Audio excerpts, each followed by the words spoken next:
Olá, aluno! Nesta unidade vamos estudar o direito do consumidor na Constituição Federal. Preste atenção na explicação do professor Leonardo Garcia.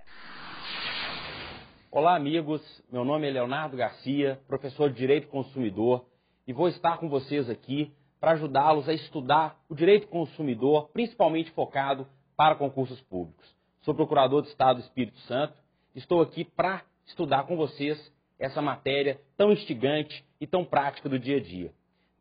Nesse momento agora, nós vamos estudar como unidade temática a introdução ao estudo do direito do consumidor. Leonardo Garcia é graduado em Direito pela Universidade Federal de Minas Gerais. Atualmente é procurador do Estado do Espírito Santo. É especialista em Direito del Consumo e Economia pela Universidade Castilla-La Mancha, Espanha. Professor da Escola de Magistratura do Estado do Espírito Santo, da Escola Superior do Ministério Público do Estado do Espírito Santo e diversos cursos preparatórios. Professor e palestrante da Escola Superior da OAB do Espírito Santo. Autor de diversas obras como Direito do Consumidor, Código Comentado e Jurisprudência e Direito do Consumidor. Meus amigos, nessa unidade temática, nós vamos estudar o direito do consumidor na Constituição Federal. Estudar o direito do consumidor é fundamental, além da abordagem da Lei 8.078, nós enxergarmos, primeiramente, como o legislador ordinário verificou o Código de Defesa do Consumidor ou a defesa do consumidor dentro da Constituição. O direito do consumidor hoje é um direito fundamental, está previsto no artigo 5º, inciso 32 da Constituição Federal. Meus amigos, isso tem uma importância muito grande, porque o Brasil adotou a defesa do consumidor como um direito e garantia fundamental. Alguns autores vão dizer que o direito do consumidor não pode sofrer nenhuma lei que prejudique o direito do consumidor. Por ser uma cláusula pétrea, na verdade, nós só poderemos ter leis que beneficiem o consumidor. Dessa forma, como direito e garantia fundamental, sendo cláusula pétrea, alguns autores vão dizer, olha, jamais, por exemplo, eu posso ter uma lei para prejudicar os direitos do consumidor. Uma lei que venha a interferir no Código de Defesa do Consumidor e alterar, prejudicando os direitos do consumidor. Nós tivemos recentemente no STF uma ADI 2591, questionando a aplicação do CDC aos bancos, aos contratos bancários. A Confederação Nacional dos Bancos queria retirar a aplicação do CDC aos contratos bancários. Isso está previsto no artigo 3º, parágrafo 2º do Código de Defesa do Consumidor. As atividades financeiras são, sim, serviços que aplicam o Código de Defesa do Consumidor. Ora, se é uma cláusula pétrea, se é um direito e garantia fundamental, artigo 5º, inciso 32, jamais eu poderia ter, então, uma alteração para prejudicar os direitos do consumidor. Ou seja, uma alteração que retirasse efetivamente os contratos bancários ou a aplicação dos contratos bancários do Código de Defesa do Consumidor. Mas o defesa do consumidor é considerado também como princípio da ordem econômica. Aquele artigo que a gente estuda lá no direito econômico, artigo 170 da Constituição Federal. Lá no artigo 170, inciso 5º, nós vamos ter a defesa do consumidor como princípio da ordem econômica. E é interessante, meus amigos, porque sempre que a gente estuda a ordem econômica, a gente estuda a livre iniciativa, não é verdade?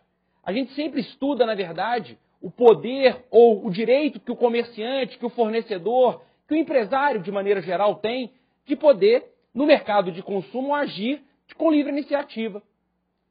Ou seja, no Brasil, eu não tenho, por exemplo, a obrigação de, quando efetuar ou quando elaborar um contrato de adesão. A maioria dos contratos das relações de consumo hoje são de adesão. Nós vamos falar isso nas unidades temáticas. Mas, quando se elabora um contrato de adesão, não é necessário efetivamente que tenha um privo, né, um contraditório ou que algum órgão específico tenha que verificar essas cláusulas.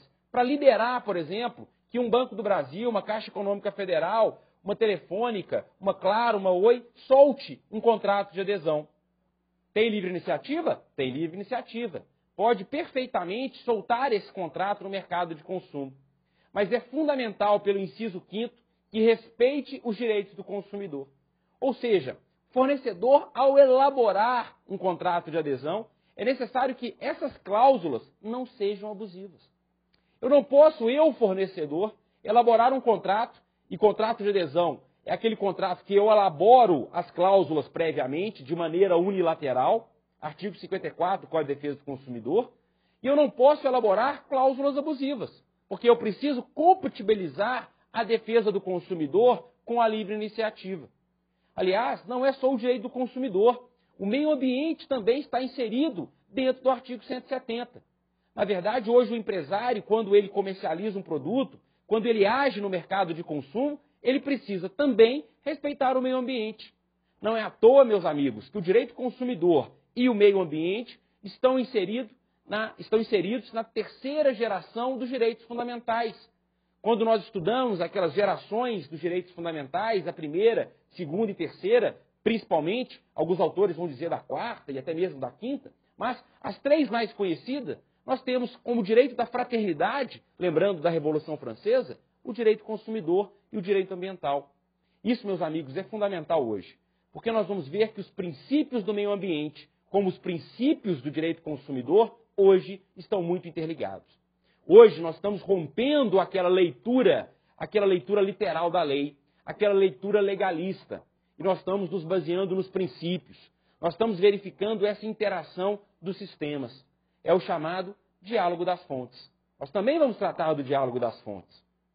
Hoje é fundamental nós tirarmos então essa concepção legalista. Nós precisamos, sobretudo, passar por um filtro constitucional. E esses artigos, artigo 5º, inciso 32 e artigo 170, inciso 5º, são fundamentais para a gente entender e aplicar corretamente o direito do consumidor. Por fim, meus amigos, nós temos na ADCT, lá no final da Constituição, artigo 48, a previsão também da elaboração do Código de Defesa do Consumidor. O Código de Defesa do Consumidor, que é a Lei 8.078 de 90, ela foi publicada em 90. A Constituição da República, ela é de 88. Ora, mas o legislador ordinário previu expressamente na própria Carta Constitucional que a elaboração do Código de Defesa do Consumidor iria se dar em até 120 dias. Percebam, meus amigos, então, como o legislador ordinário deu uma grande aceitação para o Código de Defesa do Consumidor. Aliás, ele estava ansioso, na verdade, pela aplicação do Código de Defesa do Consumidor e pela elaboração do Código. Deu 120 dias para que fosse elaborado o Código de Defesa do Consumidor. Mas como no Brasil, na verdade, quase nunca nós respeitamos prazo, aliás, prazo é só para advogado, é só para procurador do Estado, né? É só para o Ministério Público, quase nós não temos prazo no Brasil, o legislador não tem prazo para ele e ele não respeitou. Mas pelo menos em quase 2 anos, então, nós tivemos aí a aplicação e a elaboração efetiva do Código de Defesa do Consumidor. Conhecer, então, a aplicação, conhecer bem quando a Constituição tratou do direito do consumidor, vai ser fundamental para interpretar corretamente o direito do consumidor. Uma das teorias que tem sido aplicada pelo STF, que é a eficácia horizontal dos direitos fundamentais, ela é fundamental. Por quê? Nós vamos aplicar os direitos e garantias fundamentais nas relações privadas, dentro das relações de consumo. Primeiro, então, essa noção ela é fundamental, e é isso que eu queria gravar bem para vocês. É fundamental ter essa leitura constitucional do direito do consumidor. Aliás, não é só do direito do consumidor, de qualquer norma privada.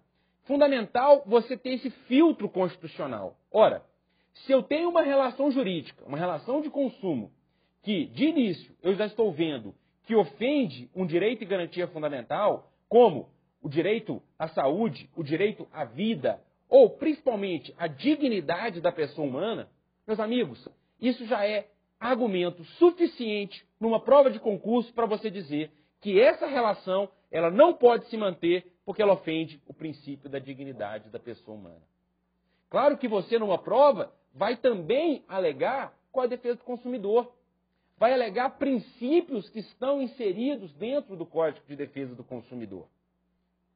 Essa noção é muito interessante, porque o Código de Defesa do Consumidor foi uma das primeiras normas no Brasil a colocar uma norma ou elaborar uma norma de maneira principiológica. O Código de Defesa do Consumidor trouxe de maneira muito clara o princípio da boa-fé objetiva, o princípio da função social dos contratos. São princípios interessantes porque são através desses princípios que se aplicam os direitos e garantias fundamentais. Então são princípios importantes de ter em mente porque, numa primeira visão, antes de você olhar a lei, olhar especificamente as regras, o que pode e o que não pode ser feito, faça um filtro constitucional. Verifique se uma determinada relação, se um determinado contrato, se uma determinada atitude do fornecedor, se ela ofende ou não direito e garantia fundamental. Se ela está, na verdade, ferindo a dignidade do consumidor, a dignidade da pessoa humana, se ela está ferindo o direito à livre iniciativa, ou o direito à saúde, o direito à vida do consumidor. Várias atitudes do fornecedor vão comprometer esses direitos e garantias fundamentais. Ter, então, essa noção, essa ideia da Constituição, ou esse filtro constitucional, hoje é fundamental para que se aplique perfeitamente ou corretamente o Código de Defesa do Consumidor. E em nossos estudos, meus amigos, eu queria convidá-los a colocar o código ao seu lado. Nas próprias unidades de estudo, nós vamos estudar especificamente o Código de Defesa do Consumidor. E eu quero trazer para vocês algumas palavrinhas, algumas expressões que têm sido cobradas de maneira rotineira nos concursos. Nós precisamos ter um estudo objetivo.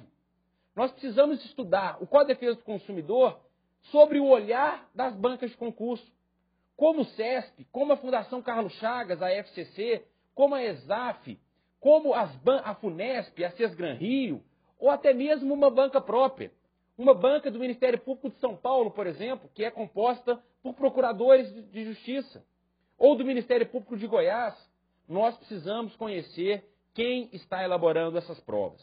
Então, hoje é fundamental nós termos a visão de como essa matéria, ou as matérias de concurso, estão sendo cobradas nas provas.